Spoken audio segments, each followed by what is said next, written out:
Appendix A, the Grandfather Clause, was one of the many loopholes in the initial show regulations enacted in January 2005. This exemption essentially granted amnesty to counterfeit shares sold prior to 2005. The reason given by the SEC for this provision was that they, the SEC, were concerned about creating volatility through short squeezes. The SEC offered no empirical or analytical data in support of the grandfather exemption and did not offer any explanation of why. They were essentially granting a safe haven for those who engaged in the practice of selling unregistered securities, counterfeiting. The number of shares that were grandfathered in is unknown, except to the DTC and the prime brokers, but it was likely in the billions and possibly trillions. The DTC and the securities industry deny that a meaningful number of counterfeit shares were protected by the grandfather clause. Investor advocates believe otherwise. After much public and political pressure, the SEC relented and closed the grandfather clause loophole in mid-2007. This should have resulted in a tremendous increase in short shares being borrowed or covered, triggering increased buying with a resultant increase in prices. The abolition of the grandfather clause barely created a ripple. The reason for the imperceptible level of buy-ins was because the DTC and broker-dealers moved huge numbers of counterfeit shares from the DTC to X clearing. This strategy is successful because the SEC does not enforce the requirements of Reg Show for X clearing shares after safe haven for counterfeit shares. Another loophole that is the repository of millions of billions of counterfeit shares is the DTC, sponsored an SEC-condoned recats program. The DTC, as a service to its prime broker member owners, notifies the broker when a position is about to become a fail to deliver.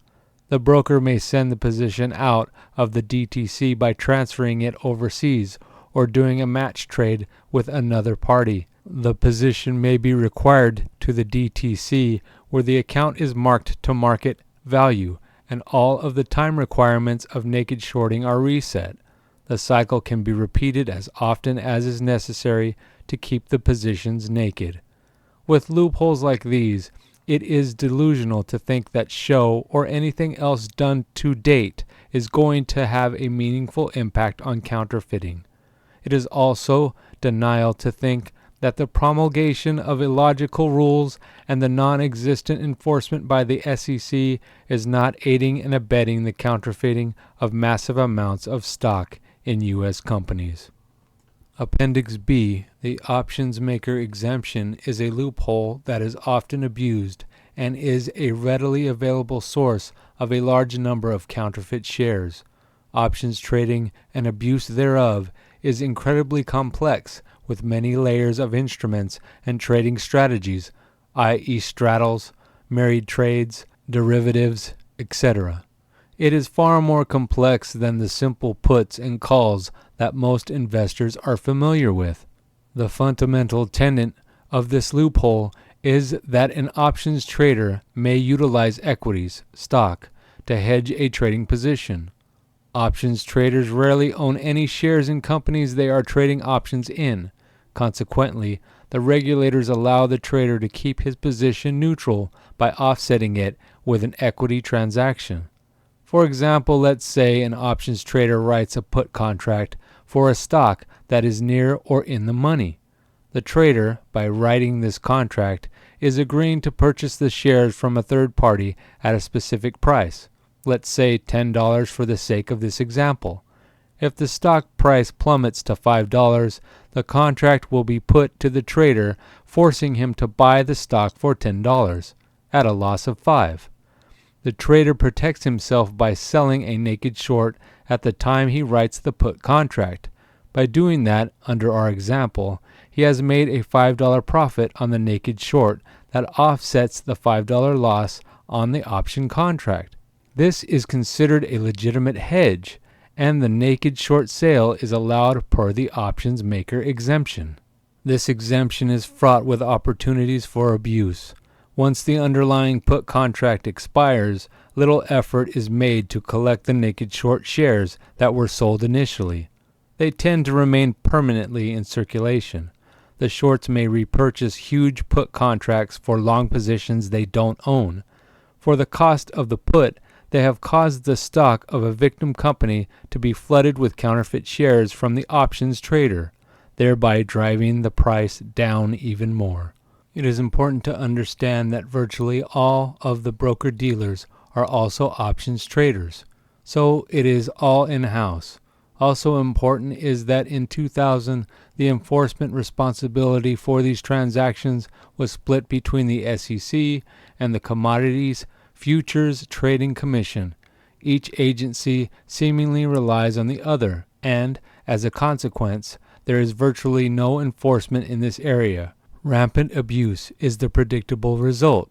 The SEC and the broker-dealers believe if the transaction can be made to look like a legitimate hedge, even though it is generating millions of counterfeit shares that are being used to manipulate a stock, then it is okay.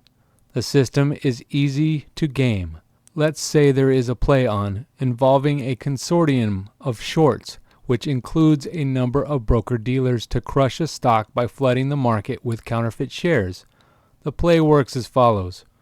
Broker-dealer A, who is also an options trader, writes an options contract for 5 million shares to broker-dealer B that expires in, say, 2 years. Based upon writing this contract, broker-dealer A is allowed to short 5 million counterfeit shares.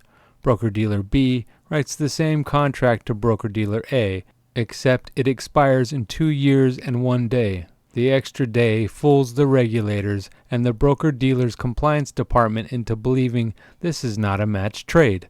Now broker-dealer B can naked short 5 million counterfeit shares. A 10 million share stockpile of counterfeit shares is now available to use to crush the victim company's stock with. Aside from the Ponzi scheme nature of the offsetting puts, the common expectation is that the short cabal will be able to put the company out of business prior to the options contract expiration. At expiration, the offsetting contracts wash out, leaving behind the counterfeit shares. These contracts are almost never put through an options exchange and, therefore, are invisible to all except the perpetrators. Not covered under the options maker exemption, but a source of counterfeit shares that flow from the options traders, is the rule that a short may use a current maturity call as his borrowed share, enabling him to legally sell a counterfeit share. The call has no real share behind it in most cases. If the contract is not a current maturity call, that requirement is circumvented by the short notifying the options trader that he wants delivery of the shares. This causes the SEC to view the sale of the counterfeit share as a legitimate share being sold. In most of these abusive transactions, the options contract's only purpose is to facilitate the counterfeiting of large number of shares. The option contract is really trading residue. Once the contract has served its purpose of legitimizing the counterfeiting and fooling the regulators, it has no value to the short. Frequently, these contracts, by agreement between the options traders and or the short, are unwound before they settle. Within the industry, these are referred to as walkaway contracts. The counterfeit shares are almost always left behind, perpetually in circulation. Should the SEC attempt to examine any of these transactions, the broker-dealer can move the shares out by doing a match trade with another broker-dealer. Essentially, this is, you buy 100 of mine and I'll buy 100 of yours. In an examination, the SEC sees broker A's naked short position being sold and, hence, off the books of broker A. They also see that broker A purchased a short position from broker B, which resets the failed to deliver clock. Broker A is found to be in compliance because the time adjustments of his position becoming a failed position have been reset, putting broker A in compliance. Hence the investigation is ended. The execution of this simplistic scheme is far more elaborate. with lot sizes changed and multiple stops along the way, frequently outside of the U.S. Figuring this out is laborious but possible, but is rarely undertaken by the SEC. Appendix C. Short squeezes only exist in the minds of naive, long shareholders. As long as the shorts have the ability to make a virtually unlimited supply of counterfeit shares, they can usually meet the buy-side demand and keep a lid on the stock price, or, better yet, drop it. It is a myth to think the shorts have to cover in order to realize a profit. While this may apply to small investors, it does not apply to the broker-dealers. Each day their short position is marked to market. For example, if a broker-dealer shorts 100 shares at $10, the liability in that account is $10 times 100, or 1,000. So long as the stock price is $10, the money remains in the account. If the stock price drops to $9, the account is marked to market, which reduces the required funds in the account to $900. The 100 that is freed up can be drawn out by the broker on a daily basis. Conversely, if the stock price goes to $11, he must add $100 to the account. The equation for the broker becomes, do I counterfeit more shares, drive the price down and take out more profit, or do I stop counterfeiting, watch the price rise, and add more money to my account?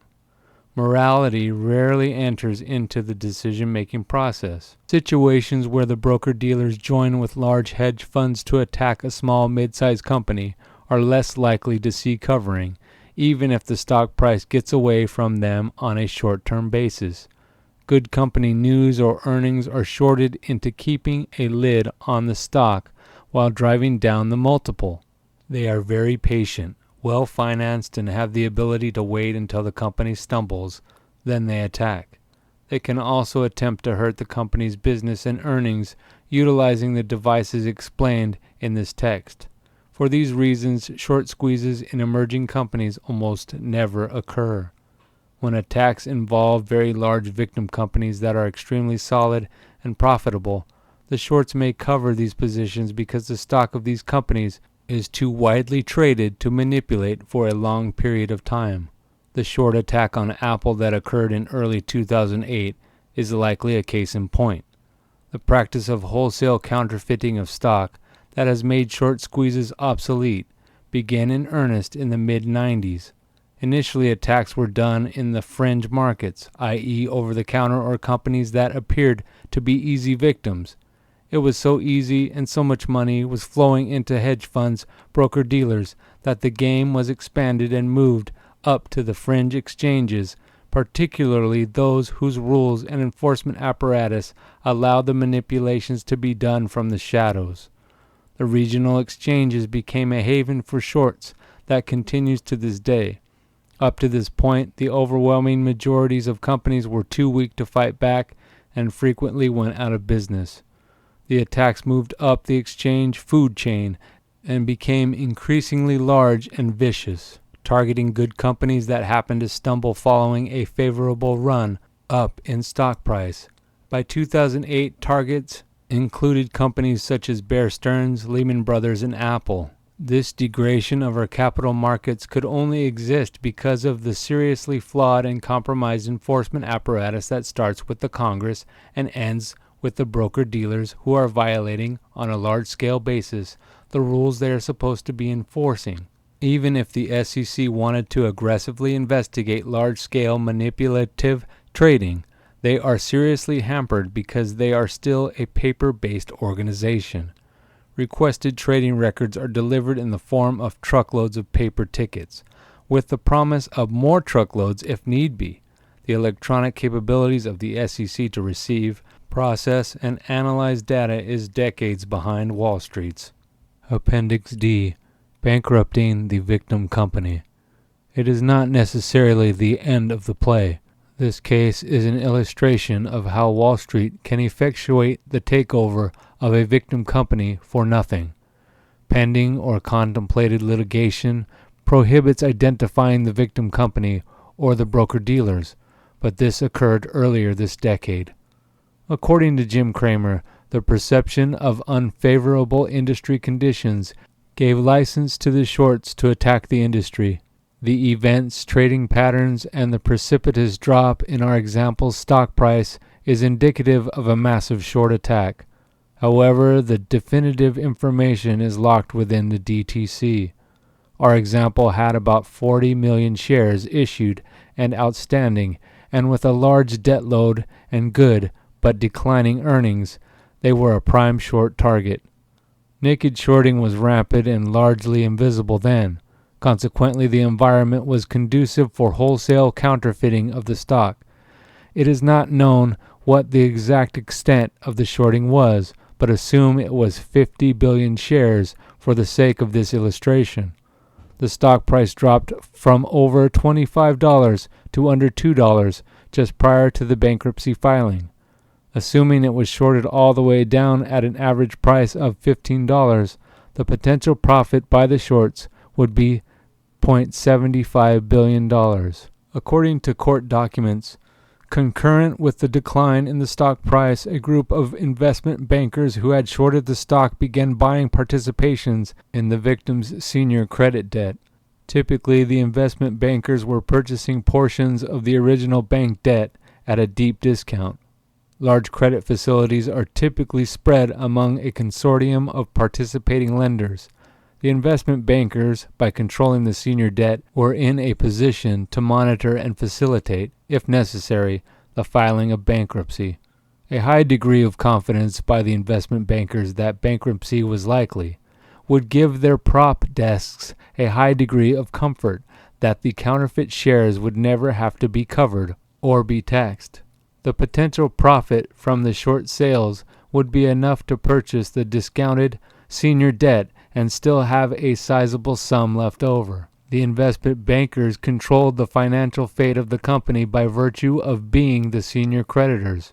They forced a Chapter 11 filing, then manipulated the asset valuation by the bankruptcy court, ensuring that they would own virtually all of the stock in the reorganized debt-free company. The shorting and the bankruptcy manipulation wiped out the original shareholders and caused substantial losses for the banks who originally made the loans. The reorganized company was split up by the new owners, the vast majority of whom were the investment bankers who purchased the discounted senior debt participations, and one division was sold to a competitor and one to a private equity firm for about $4 billion.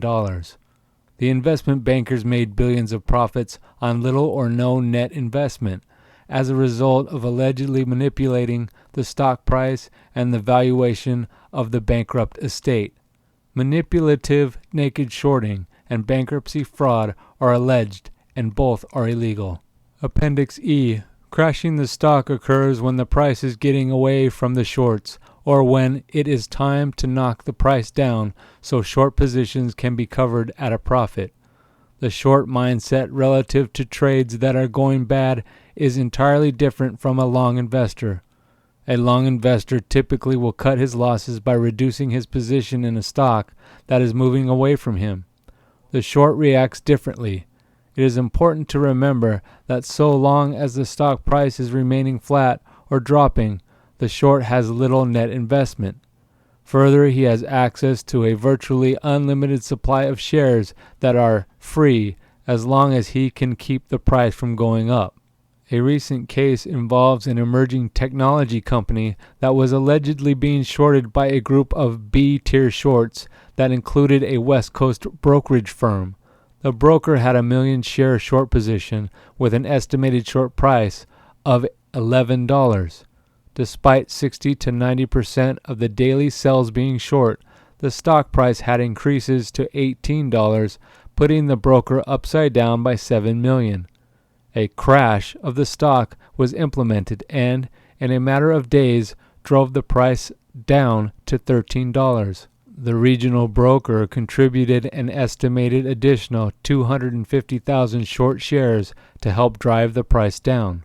At the end of the crash, he was short 1.25 million shares, but was only upside down $2 per share or 2.5 million on his position.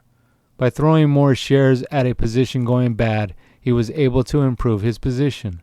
Eventually, continued massive shorting in the face of very good company news saw the price drop to $9 a share, putting the shorts in the money.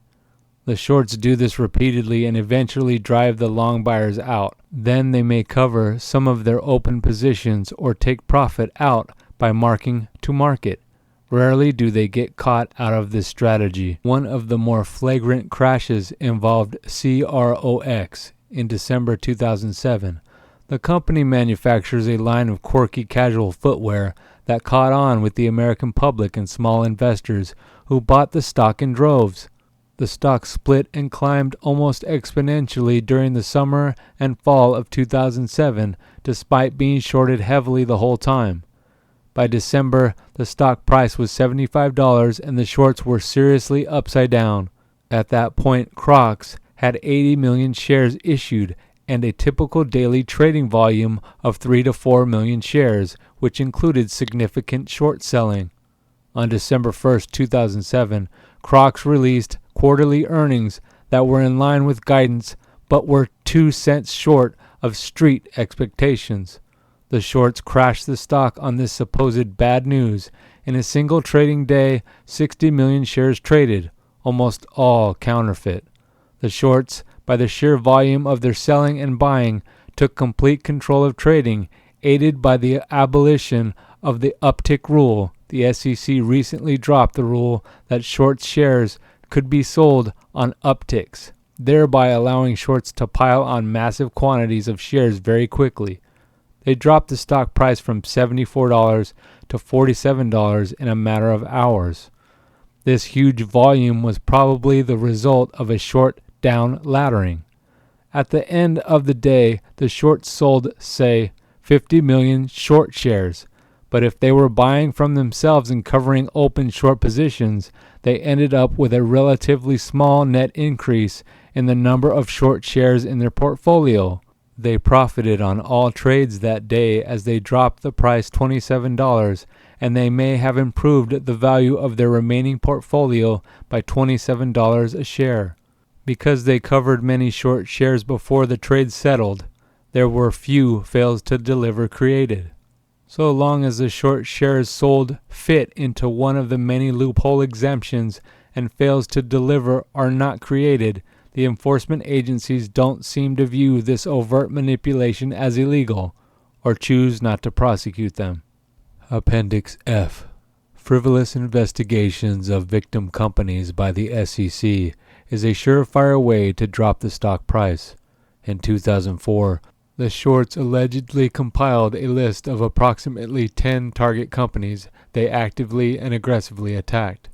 This list included Overstock, Krispy Kreme, Novastar, Prepaid Legal, and others. After the shorts had taken large positions in these 10 companies, 8 of them were investigated by the SEC. Preliminary inquiries are supposed to remain secret because the unproven allegations could have a devastating effect on the stock price. Yet, within a matter of days, the news of the investigation would appear in short-friendly media outlets, to be followed almost instantly by a class action shareholder suit. The case of Universal Express is even more disturbing. Packaging Plus Services was a logistics and transportation firm that emerged from a Chapter 11 reorganization in May 1994 as Universal Express. In 1998, Universal needed financing for an acquisition, so they approached an investment banking firm, who they believed to be legitimate, to arrange PIPE, private investment public exit financing. The lenders who received bonds that could be converted into stock got their loan repaid from the conversion and sale of their stock. A toxic PIPE continuously resets the conversion price at a fractional percentage of the market value share price. As the share price drops, the company issues more shares to the lender. Because the newly issued additional shares are less than the market value, the lender immediately dumps them at a profit while further depressing the stock price with a flood of new shares. Concurrently, the lenders short heavily with a flood of counterfeit shares, resulting in additional profit to them and putting more downward pressure on the stock price. This is called a death spiral, and this type of financing is called a toxic PIPE. It almost always succeeds in putting the company out of business. One of the most nefarious PIPE lenders, Steve Hicks, put virtually all his borrowers out of business because the Department of Justice put him out of business. Toxic pipe lenders prey upon emerging and weak credit companies who do not have access to more traditional capital markets. Universal fell into this category, although by their own admission, they were completely unaware of what they were dealing with. The investment banker arranged the pipe financing with about 10 offshore hedge funds. In a matter of 30 days, they drove Universal's share price from $2 to 2 cents. Volume was the equivalent of the whole company changing hands every 3 days. Universal's general counsel suspended conversion of the bonds into stock by the hedge funds and complained to the SEC, who twice declined to do anything. The company filed suit against the hedge funds in 1998 and obtained a jury verdict in July 2001 for $389 million. In April 2003, a second verdict was obtained, this against the agent for the hedge funds in the amount of $137 million. Due to the offshore domicile and layers of shell corporations, collection of these judgments proved to be difficult. A subsequent company press release raised the obvious question: if a Florida jury can figure this out, why can't the SEC? According to Chris Gunderson, general counsel for Universal, the SEC reacted to these embarrassing revelations by harassing Universal with 13 subpoenas for documents, including one to prove the existence of naked shorting. The SEC also allegedly contacted Universal's prospective acquisition and some of the transaction lenders, scaring them from doing business with Universal. On March 2004, Universal countered by suing the SEC for harassment and failing to regulate naked shorting. 3 weeks later, the SEC sued Universal, falsely alleging that they sold unregistered counterfeit securities as part of a bankruptcy court-approved employee stock incentive program. Universal alleges that the SEC has intentionally withheld information from the court and has unjustly attempted to deny the company's right to a jury trial. As of the last writing available, the cases are still pending, but it is reported that some SEC officials have been relieved of duty as a result of their participation in this. Appendix G. Class action lawsuits are an integral part of a short attack on a victim company. The most notorious of the class action firms was Milberg Weiss and their offshoot law firms, which included Lirac, Geller, and Coughlin. Milberg Weiss was forced to disband by the Justice Department. Lirac was just sentenced to prison time. During the first half of this decade, about a dozen public companies were under attack by a short cabal that allegedly involved David Rocker and others. The victim companies included Krispy Kreme, Capital One Financial, Prepaid Legal, Netflix, Novastar Financial, and others. The tactics described in this paper were almost universally applied to these companies. 75% of them were subject to an SEC investigation, and about 80% were subject to a class action lawsuit filed by Milberg Weiss or associated firms. The class action litigation was closely tied to the SEC investigations.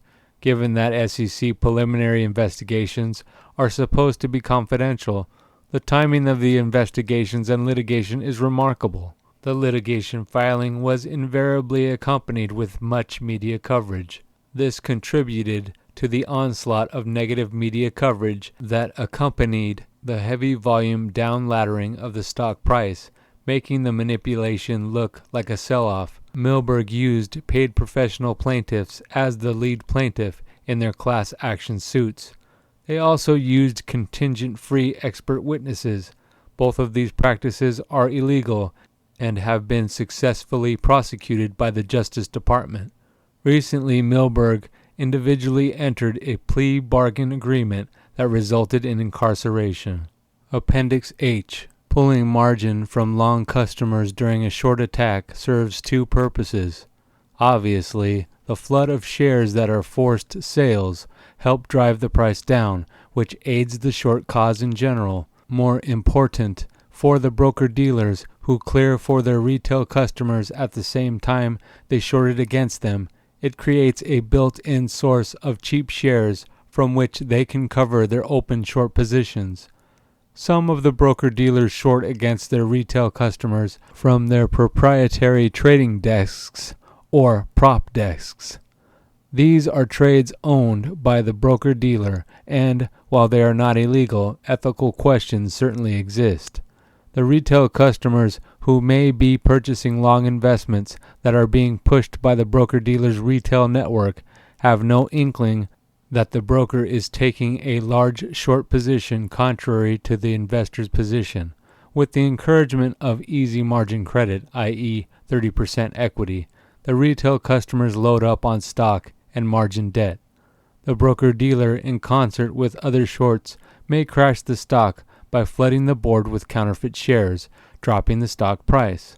The broker-dealers know the amount of margin debt and the price at which retail customers get into margin trouble. They can accelerate the squeeze on their retail customers by arbitrarily increasing the equity percentage requirement as the price is dropping, frequently citing volatility, which is really the shorts flooding the board with counterfeit shares. The compounding effect of a dropping price and increasing equity requirement flushes out more shares. The broker-dealers sometimes will take over the account during a margin sell-off by engaging in poor trading practices such as heavy selling over lunch hour, concentrated dumps of shares, hitting the bid with market orders, and conspiring with other trading desks. They can further plummet the value of the stock and maximize the shares they have stripped from their retail customers. Most of the broker-dealers who have both retail customers and prop desk trading appear to engage in these practices. Goldman, Morgan Stanley, and Merrill Lynch have been named in suits alleging these practices. Goldman made billions shorting against the subprime mortgage industry at the same time they were selling subprime investments to their customers. Appendix I. A lack of transparency is an important component of the short infrastructure. This serves a number of purposes. 1. The inability of victim companies, investors, and the media to get information about manipulative trading and massive counterfeiting keeps the illegal practices out of the spotlight, thus avoiding a public uproar and resultant political and regulatory backlash. 2. Civil litigation in virtually every area of fraud can be filed based upon information and belief. In an information and belief lawsuit, the allegations are assumed to be true and discovery is granted, which then results in evidence that proves or disproves the allegations. In a federal securities suit, the evidence must be in hand before the suit is filed. The lack of transparency by the SEC, DTC, the exchanges, and the broker-dealers ensures that the plaintiff does not have access to the evidence necessary to sustain a complaint or know the identity of the manipulators who would be the defendants. Thus, the veil of secrecy continues and the illegal activities continue under a grant of de facto immunity as lawsuits are squashed before they get off the ground. The SEC, DTC, the broker-dealers, and the courts have adopted a policy that proprietary trading strategy is a protected secret. This posture by the enforcement agencies essentially ensures that manipulative trading activity and the disclosure of the identity of those doing it never sees the light of day. The contention that trades done in years past are akin to the secret formula for Coke is absurd.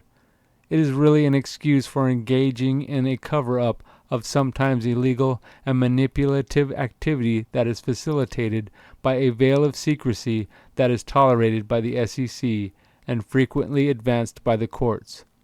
The DTC and SEC categorically obfuscate the real magnitude of the counterfeiting. The lack of progress from Reg Show and by design misleads Congress and the public. Some believe that the number of counterfeit shares in circulation exceeds 1 trillion. The SEC, which only reports aggregate fails to deliver, would like the public to believe the fails are about 300 million shares. Information, when it is finally pried from the DTC, never enables the reader to make a concise, accurate appraisal of the amount of shares that have been counterfeited. Larry Thompson, General Counsel of the DTC, is the master of obstruction and misinformation. Typical of the DTC's misleading and non-responsive statements are the invention of different classifications of fails to make it appear that RegShow is working. The statistics cited frequently are the NYSE. The victims are most frequently listed on regional exchanges or over-the-counter. The magnitude of counterfeit shares is always expressed as a dollar volume, never the number of shares. Many of the victim companies have greatly reduced share values as a result of the shorting, or as a percentage of the dollar value of all instruments, including debt, traded on the New York Stock Exchange. Pages could be filed with examples of misleading and partial disclosures by the DTC, which is done with the tacit approval of the SEC, who is charged with regulating the DTC. The true hypocrisy is that the requested information is readily available to the DTC. They are required by law to have it on record and readily available. They chose, however, to keep it secret for obvious reasons and because they can. The following is a list of information that a victim company can obtain from the SEC or DTC without a subpoena. 1. Aggregate fails to deliver. The SEC compiles on a daily basis a list of the number of fails to deliver that exist for a given company. Getting this from the SEC usually requires that a Freedom of Information Act, FOIA, request be submitted.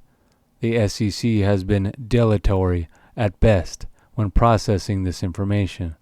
They have, however, recently started making this more available, but in reality it is a relatively valueless indicator of the total magnitude of the counterfeiting. 2. The DTC publishes a weekly report that is company-specific. It shows the number of long shares that each broker-dealer has in his account with the DTC.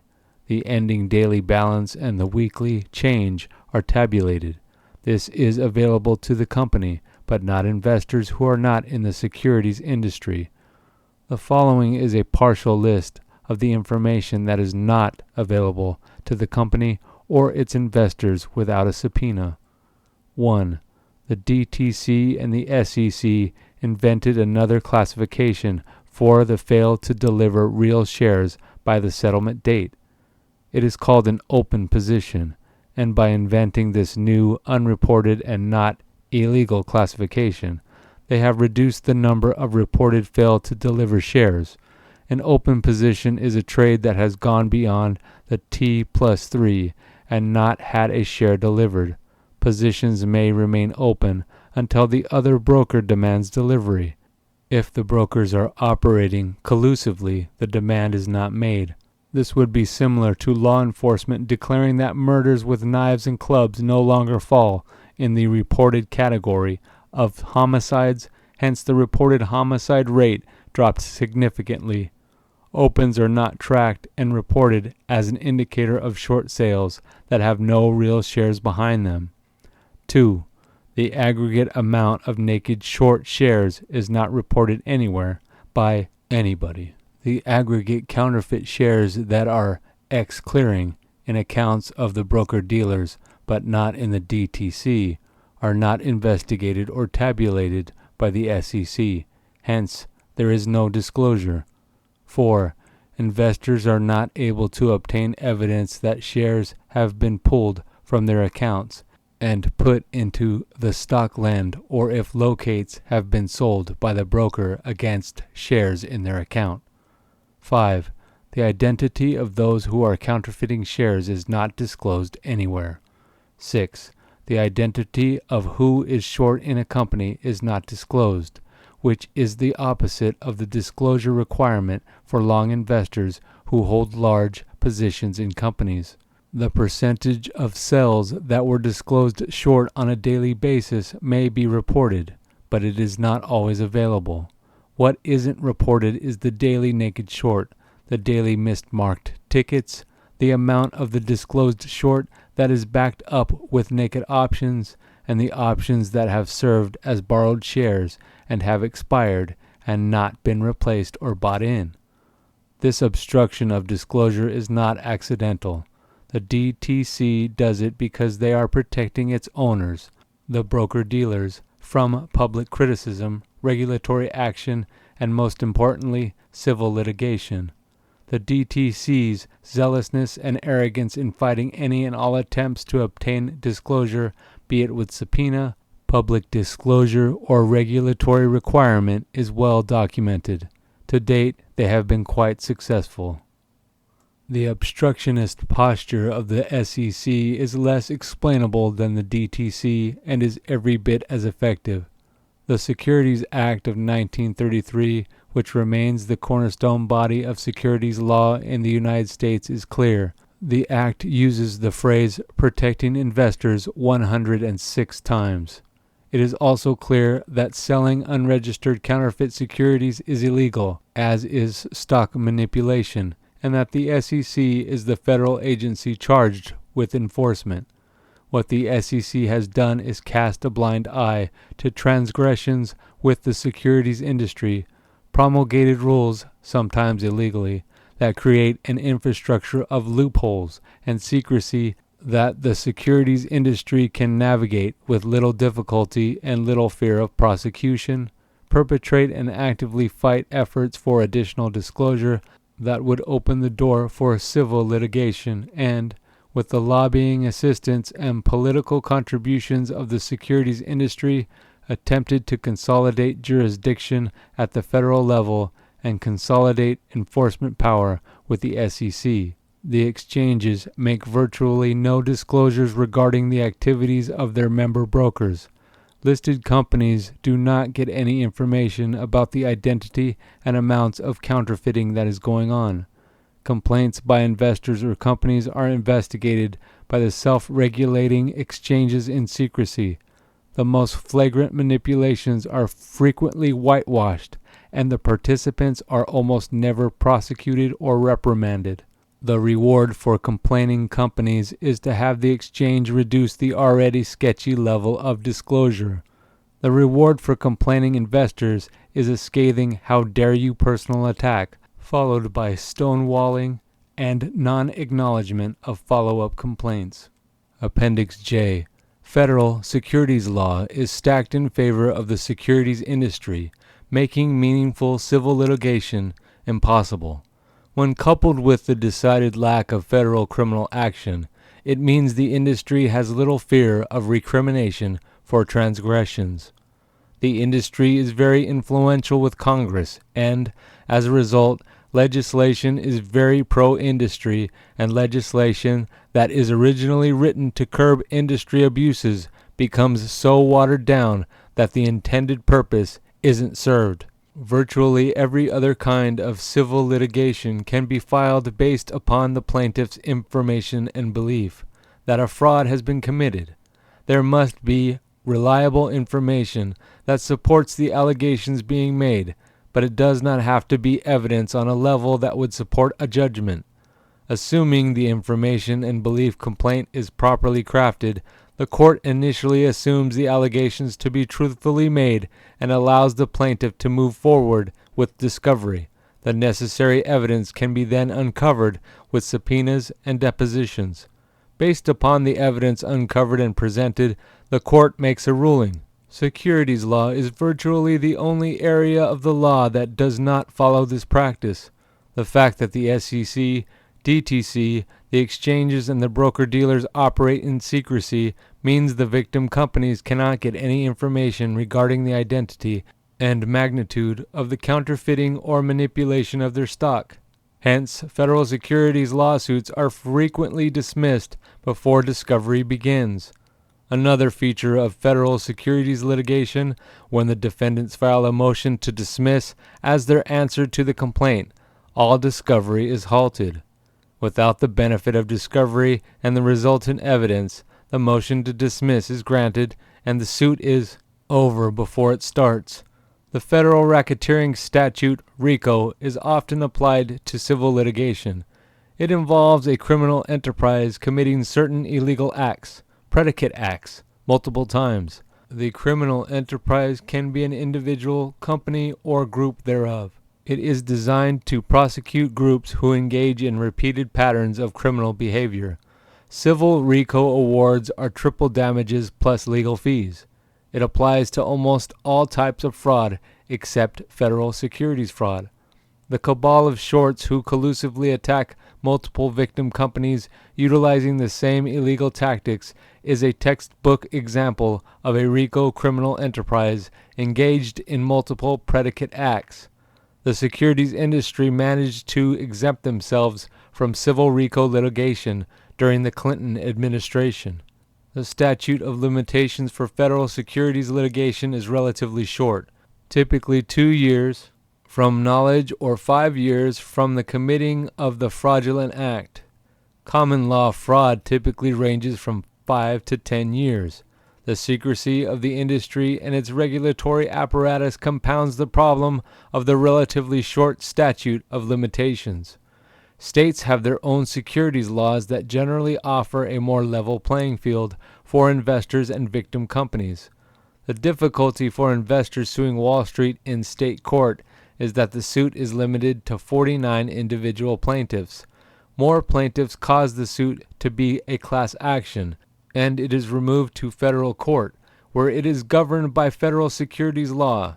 In the late 90s, enterprising lawyers who wanted to remain in state court got around this by filing many suits in the same jurisdiction, each with 49 different plaintiffs, but otherwise the same. This abuse was brought to the forefront by certain notorious class action law firms, notably Milberg Weiss, during the WorldCom Enron era. The Bush administration responded by passing legislation to curb frivolous class action litigation. The legislation, championed by Christopher Cox when he was in Congress, is loosely written and has not yet been tested in court enough to fully understand its limitations. But right now, it appears that if the same defendants are named for securities fraud in different state courts by different plaintiffs represented by different lawyers, there is the risk that the court may combine the suits into one class action suit and kick it up to federal court, where successful prosecution of the case becomes exceedingly difficult. If the courts adopt this most expansive interpretation of this poorly drafted law, the result will be that the securities industry has effectively blunted any meaningful exposure in state court. The convergence of seemingly unrelated federal legislation that doesn't necessarily appear to target the securities industry has resulted in a litigation maze that almost always ends up in a blind alley. Hence, the litigation at the federal level against the securities industry is very expensive, fraught with pitfalls, and time-consuming. Consequently, it does not get done nearly enough. Appendix K. Richard Sauer is a former ranking administrator in the Enforcement Division of the SEC. Investigation of improper trading by hedge funds would have fallen under Mr. Sauer's division. After putting in his time with the SEC, he entered private practice doing law work for David Rocker and other short hedge funds. After his SEC career, Mr. Sauer authored an article that appeared in the October 6, 2006 New York Times. It provides insight into the mindset and presumably that of the division of the SEC he administered. Certainly, the tepid prosecution of stock manipulation cases by the SEC would indicate that Mr. Sauer's view of the shorts was widely held by SEC enforcement. He, not surprisingly, views shorts as the good guys who keep the bad corporate guys in check. He further claims that the good work of the shorts has unjustly been hobbled by recent additional regulation, i.e. Reg Show, designed to stop abusive shorting. He goes on to say, as an enforcement lawyer at the SEC, I received from short sellers early warnings on certain companies that led to the capture and return to investors of hundreds of millions of dollars taken by stock fraud. But if the short sellers are friends of the SEC, the Commission has been no friend of the short sellers. The agency has saddled them with trading restrictions and looked the other way when companies have taken potentially illegal actions to silence short sellers' criticism. Based upon these comments, it appears that Mr. Sauer either condones or denies the existence of massive counterfeiting of stock that usually accompanies a short attack. Is the trading restriction he alludes to the lawful requirement that a real share be borrowed? Mr. Sauer rails against pump and dump schemes as illegal stock manipulation, which they are. Yet no mention is made of flooding the ask side of the board with short and counterfeit shares to drive the price down. This is particularly destructive now that the SEC removed the uptick rule, which prohibited short selling on a downtick. His view that the stock manipulations that drive down stock prices are not the problem, it is bad companies, has been echoed by other SEC officials. In 2005, SEC Commissioner Annette Nazareth said there isn't a problem with naked shorting. There are just bad companies.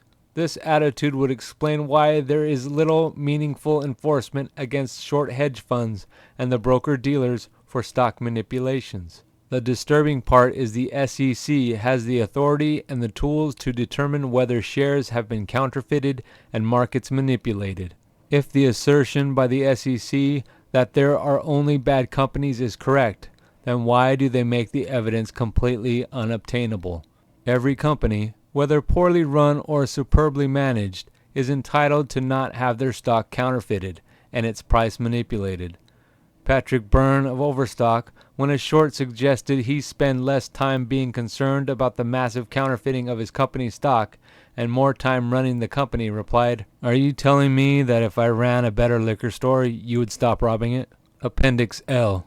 The enforcement apparatus for the securities industry is the classic foxes guarding the henhouse. Regulatory agencies are a closed loop with no transparency and, therefore, very little outside oversight, be it from Congress, the public, lawyers for investors, or the media. The lines between the regulators and those being regulated are blurred or non-existent. The opportunity for conflicts of interest exists at almost all levels, so it is no surprise that enforcement actions rarely happen, and when they do, they are not very meaningful, criminally or economically. The SEC is the top federal agency charged with enforcing the rules within the industry. They promulgate new rules, hold public hearings, and, in the final analysis, may have the appearance of advancing rules that will stop counterfeiting and other stock manipulations. But by the time the industry waters the rules down and adds loopholes and exemptions, the reform intended is emasculated. Reg Show, which was enacted to solve the problem of naked short, counterfeiting abuse, is so fraught with loopholes, meaningless enforcement, and safe havens for counterfeiting that the law itself is a fraud perpetrated upon the American public who believe their investments are being protected. The securities industry has little apparent difficulty staying one step ahead of the SEC, flooding the offer side of the board with counterfeit shares, thereby altering the price point at which the demand curve intersects the supply curve, is the most fundamental principle of economics and an obvious and overt manipulation of the price of stock. Short attack days regularly see 90% of the sells being short and counterfeit shares causing the price to plummet, or on good news days, soaking up the demand, thus keeping the stock price from going up. The SEC almost never prosecutes shorts for price manipulation. Instead, on the rare occasions when they do investigate, they look at trades on a microscopic level. For example, were short sales tickets mismarked as long sales? Was there short selling on downticks, etc.? If there is a finding, it is for a major infraction, and the fine is minor as well. Almost all of the broker-dealers have been fined for mismarking tickets, virtually none for manipulation with short sales. One case we know of resulted in a $1 million fine, which was gladly paid. The broker reportedly made $50 million on the manipulation. The process of microscopic rules enforcement and loophole compliance, while ignoring the larger price manipulation question, permeates the securities enforcement apparatus from top to bottom. It is ironic that microscopic rules enforcement is the guideline when prosecuting short manipulations, yet when the manipulation involves long shares, the enforcement looks at the overall scheme versus the individual trades. If one examines a classic pump and dump scheme in a mirror, you see a short down ladder. If one replaces long shares with short shares, pump with crash and dump with cover, the manipulations are the same with the same outcome, the fleecing of the public. Per the SEC, pump and dumps are illegal and occasionally prosecuted. Short down ladders are deemed legal so long as the trades fall into a loophole and are rarely prosecuted. Investigations of complaints alleging stock manipulation are handled in complete secrecy, so the victim rarely knows what the outcome was or if it was even investigated. After an investigation is closed, in theory, the documents should be available under the Freedom of Information Act. The SEC routinely obfuscates these requests, citing proprietary trading strategies and other reasons for not providing the requested information. The lack of disclosure regarding investigations of the securities industry keeps the public and the media spotlight off them. The industry cites this as evidence that there really isn't a problem with counterfeiting and stock manipulation. Another way of deflecting the spotlight of public disclosure is for the SEC to investigate companies. Corporate malfeasance is certainly within the scope of responsibility of the SEC, and it is commendable when corporate officers who pillage tens of millions from the shareholders are prosecuted. But what about the short hedge funds and the broker-dealers who pillage billions from the shareholders of victim companies? For every Kozlowski or Scrushy prosecuted, there are doubtlessly scores, maybe hundreds of securities industry frauds involving exponentially larger sums of money that are not even investigated. An emerging company that we know of was subject to massive counterfeiting and stock manipulation. On a daily basis, 50 to 90% of the sells were short, and the stock had been crushed 3 times in a year. Detailed complaints were filed with the SEC and the SROs by the company and shareholders. They cited DTC share movements, known holdings, and identified the suspected shorts. The company's reward for protecting the interest of their shareholders was an inquiry into the company for alleged insider information violations. Eventually, the SEC left with no findings because there was never any insider information. The investigation of the shorts and the stock manipulation was whitewashed, and the manipulation continues. The reason for the apparent immunity the securities industry enjoys is that many upper-level SEC staffers ultimately sign on with the securities industry in jobs that often have 7-figure compensation packages. In the recent past, every year saw about 1/6 of the lawyers with the SEC jump ship and sign on with Wall Street for considerably more money. The reluctance to prosecute a potential future employer is understandable. For more information, see the segment about frivolous investigations and Richard Sauer, a former SEC administrator who went to work for David Rocker and other shorts. The 5-person board of governors that oversees the staff of the SEC are political appointees. The securities industry is one of the largest political contributors in the country, and they have been successful in ensuring that their interests are well represented at the Board of Governors level, where the values and mission of the SEC are set. Christopher Cox, the current head of the SEC, while from the Congress, clearly is a close friend of the industry. As a congressman, he was actively involved in the passage of some of the most anti-small investor legislation. Since his chairmanship, he has grudgingly made rule changes that were allegedly designed to curb stock counterfeiting, but in fact the new rules are so fraught with loopholes and blind eye enforcement that little has changed except the hiding places for counterfeit shares. The next line of enforcement is the self-regulating organizations, or SROs. What we are really talking about is the exchanges, i.e. the NYSE, NASDAQ, ARCA, etc.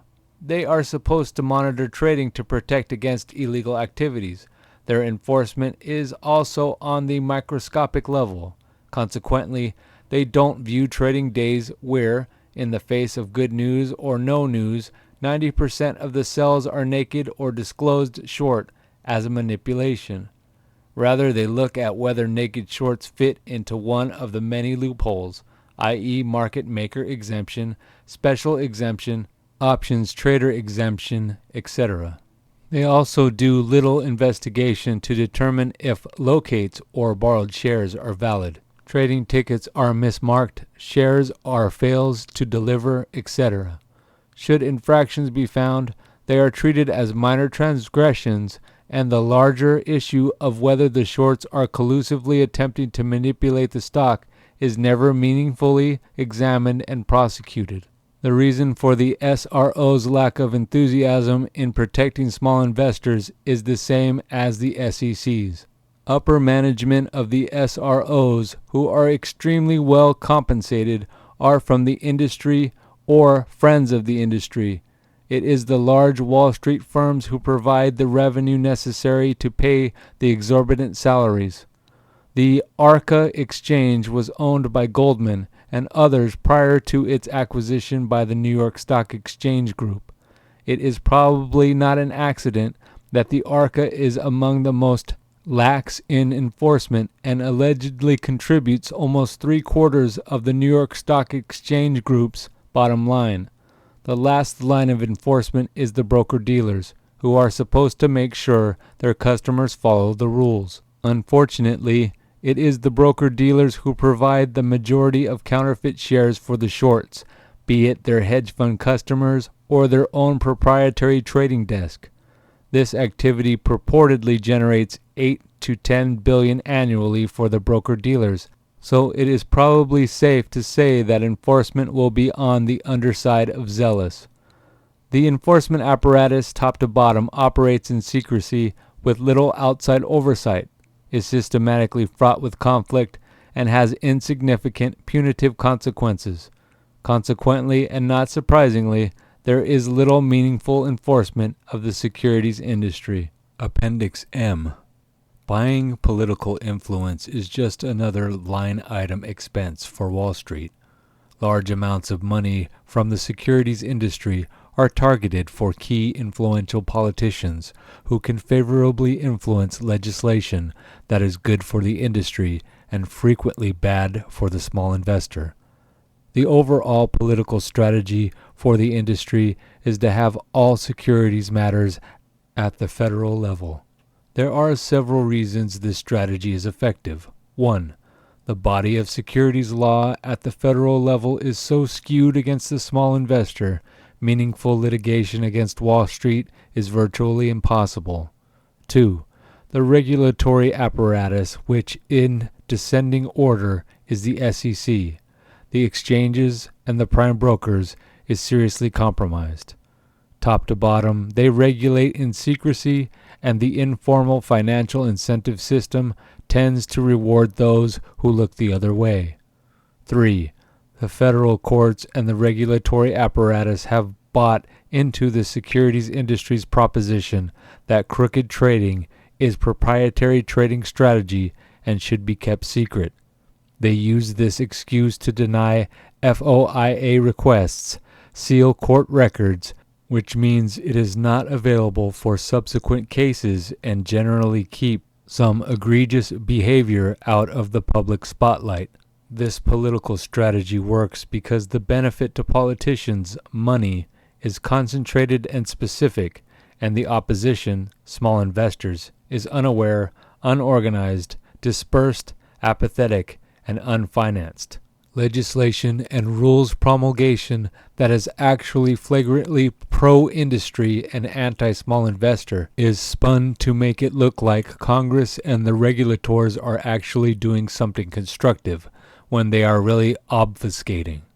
Witness Reg Show, which hasn't changed much except the hiding places for the counterfeit shares. Political contributions from Wall Street cross party lines and are rarely done for altruistic reasons. It is to help politicians who are in a position to help the industry.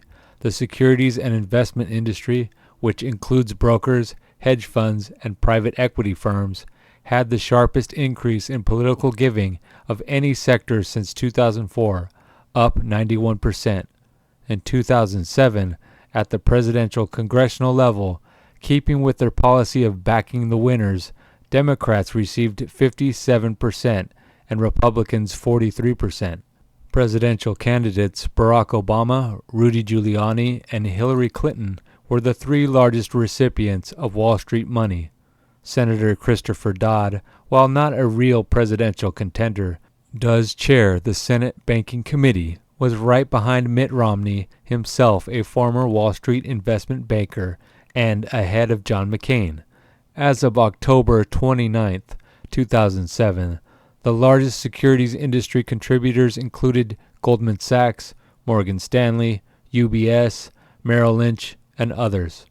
The magnitude of the giving was reflected in 2006, an off-year election, when the industry gave $65 million. The reported giving is only a portion of the total, as federal election law, like federal securities law, is fraught with loopholes. Examples of unreported giving includes so-called soft money, such as paying for the $4 million Bush inaugural party. The collapse of Bear Stearns, which was facilitated by the shorts, brought the short manipulation problem before the Senate Banking Committee. Televised hearings in April 2008 saw Chairman Christopher Dodd and Ranking Member Richard Shelby mercilessly grill Christopher Cox about the failure of the SEC to regulate the naked short abuse that triggered the collapse of Bear. Dodd and Shelby are among the largest congressional benefactors of Wall Street generosity, and Bear Stearns is one of Wall Street's most prolific counterfeiters. The hypocrisy was so deep the participants needed snorkels. Appendix N. The SEC shelters the securities industry in many ways, and perhaps the most graphic example involves the EagleTech case. EagleTech Communications was an emerging public company that developed patented wireless telephone technology. They traded on the over-the-counter market. In order to raise capital, EagleTech entered into two PIPE, private investment public exit financings. Not knowing that the loan transactions, one of which was arranged by Solomon Smith Barney, were a front for the mafia. The company was shorted into a death spiral with a host of illegal activities that included counterfeiting stock, match trades, pump and dump, stock manipulation, money laundering, wire fraud, and mail fraud. The scheme came to light as a result of the Department of Justice investigation into organized crime and the securities industry. The DOJ flipped one of the mobsters who told the whole story. An integral part of the scheme involved the active participation of Wall Street firms that included Citigroup, J.P. Morgan Chase, Solomon Smith Barney, Bank of New York, Pershing, Knight, Goldman, Prudential, Bear Stearns, and others. The SEC was brought into the investigation to assist the DOJ. The government contended the Wall Street firms knowingly and actively participated shoulder to shoulder with the mob. Not only did they profit from the death spiral attack on EagleTech, they facilitated a tax evasion and money laundering scheme for the fraud participants. At the end of the case, the mobsters went to jail, and the Wall Street firms were not prosecuted by the DOJ or the SEC. On May 2, 2006, one of the participants, Knight Equities, made a blanket settlement with the SEC without admitting or denying guilt for any and all stock manipulations from 1999 to 2004. In addition to not prosecuting the Wall Street firms, the SEC did not notify the victim companies or their shareholders that they had been victimized. EagleTech only found out by happenstance a year later and was able to file a civil suit against the Wall Street firms before the statute of limitations lapsed. The fact that the SEC rarely takes a securities industry insider to judgment or criminal conviction means the deterrent value of being investigated by the SEC is that of a toothless tiger. This, coupled with laughable civil fines, actually serves to encourage bad behavior. With great flair and media attention, the SEC in April 2008 announced the prosecution of a trader, Paul Berliner, for spreading untrue rumors about Alliance Data Systems, ADS. According to the SEC, Berliner was involved with a network of over 30 short traders to whom he text messaged an unfounded rumor on November 29, 2007. This mass text message apparently triggered an onslaught of shorting of ADS. The volume on November 29, 2007 was 11 times the average daily volume of about 3 million shares. The attack dropped the price of ADS from $78 to $63.65 in 30 minutes. The SEC and Berliner settled for less than $150,000 with no admission of guilt. The SEC offered this case as proof positive they were actively prosecuting stock manipulation. What wasn't in their press release was that plus or minus 30 million shares were shorted, resulting in a short-lived paper profit in excess of $200 million. The stock partially recovered that day, only to be crushed 2 months later. Appendix O. Gradient Analytic Camelback Research is a so-called independent analyst who provides financial research on companies for client investors. They evaluate companies and make recommendations regarding the stock. Frequently, Gradient would be quoted in the short-friendly media and was actively critical of certain companies who were under attack by the shorts, including Overstock and Krispy Kreme. Gradient's so-called independent analysis was so factually distorted and openly adversarial that victim companies wondered if Gradient was a mouthpiece for the shorts. That question was answered when 2 former employees of Gradient came forward with the truth. In sworn testimony before Congress, they explained how Gradient, for a fee, would write a negative report on a company under attack by the shorts. According to their testimony, David Rocker, manager of several large short hedge funds, would ghostwrite or edit allegedly independent reports that maliciously attacked companies he was short in.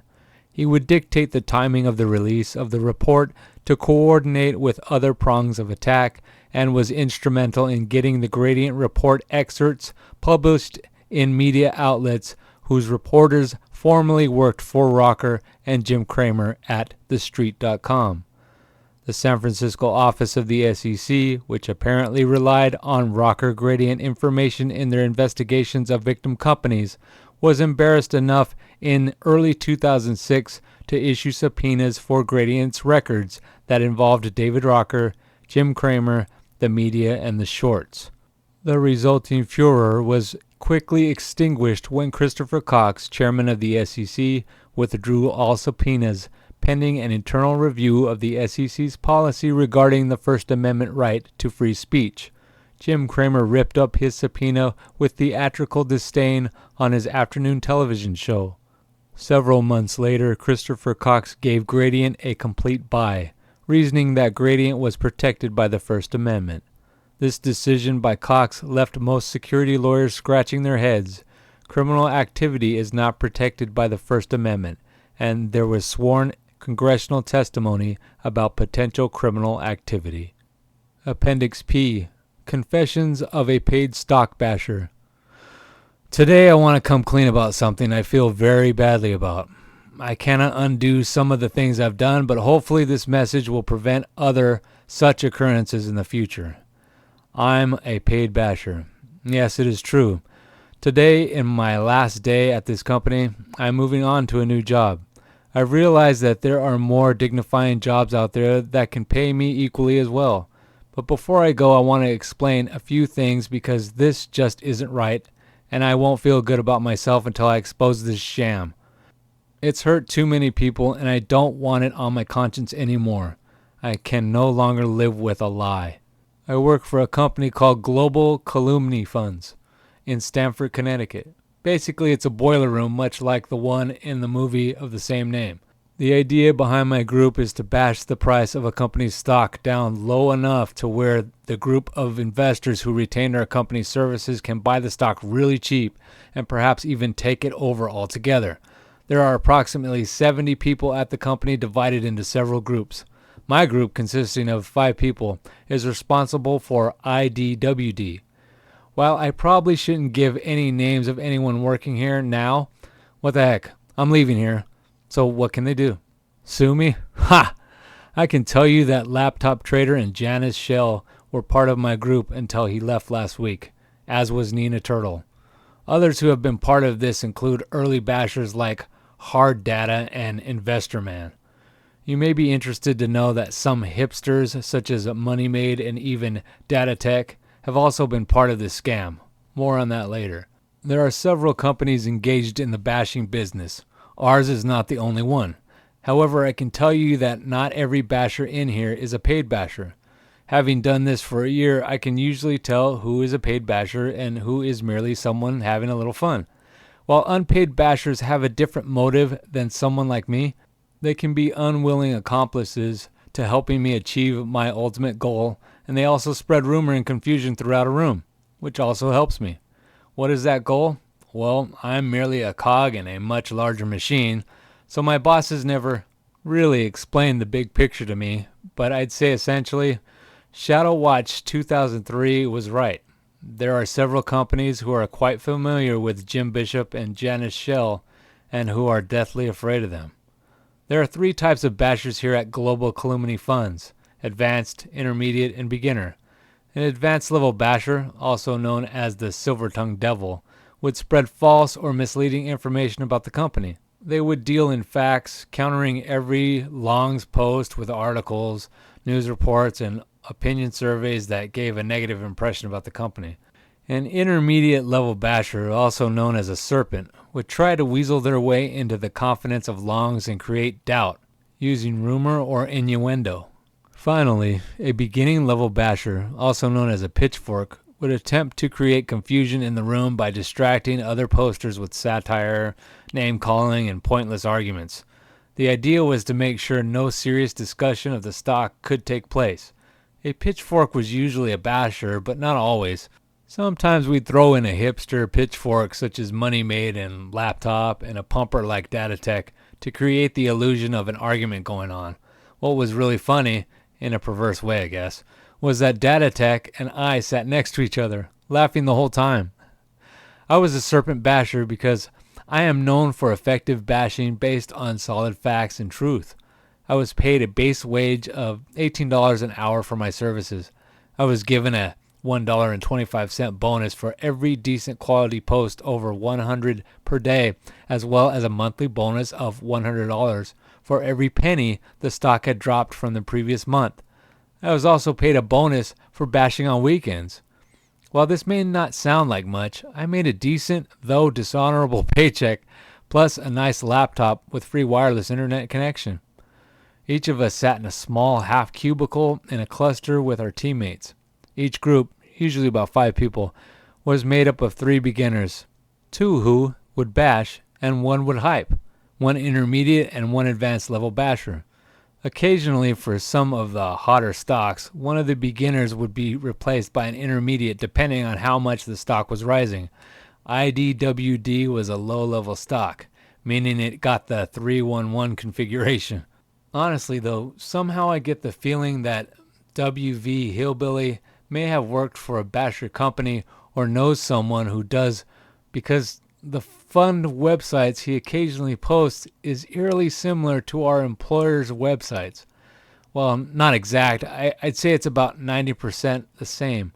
We do have certain rules to follow. First, we have to develop a character and stay within that character in order to build a following. My character, Fog of War, was a humorous, sarcastic, obnoxious supporter of free speech and loved to portray himself as a truth-telling superhero, but only when it came to bashers. Next, we had to follow certain guidelines on what we could say. We were urged to have an answer to every Long's question, but we were to frame that answer in a way that ridiculed the questioner for asking such a question.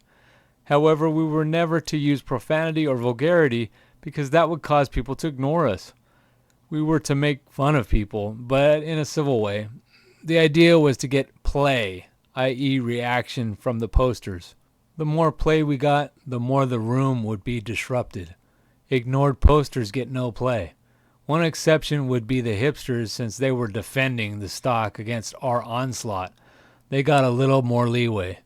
People would side with the hipster because they thought he was real, since he appeared to be on their side, but was really on ours, setting us up to disrupt the room. Money Made was quite good at this and gets paid very well. I've worked on IDWD, VLO, AGII, QBID, BKMP for a few months now. In addition to the Fog of War alias, I've used a few others on several other boards as well. I've used so many aliases that I cannot remember the monikers or the passwords. I honestly lost track of everything. I stuck with Fog of War because it was the one that I got the most play from other posters. In closing, I feel absolutely terrible about this. It's just awful how I've been part of a scam designed to cheat honest, hardworking people out of their investments, all for the benefit of a few wealthy people who already have enough money to last a lifetime. These greedy people must be stopped. That's why I'm posting this before I leave. I want to make up for some of the damage I've done. I can't live with this lie anymore. You can't imagine how hard it is to look at myself in the mirror each morning knowing my job is to cheat and lie. I have to go now. I'm too broken up to continue. I hope this confession can make up for my sordid deeds. I would urge everyone who reads this to inform as many people as you can. Only by shining the light of truth can we drive these rats back into the darkness from whence they came. Believe me, they don't want publicity. Good luck, and I hope all of you the best in your investment endeavors. This has been a reading of Counterfeiting Stock 2.0 Appendices. Thank you everyone for listening. This is Fartaculacticus.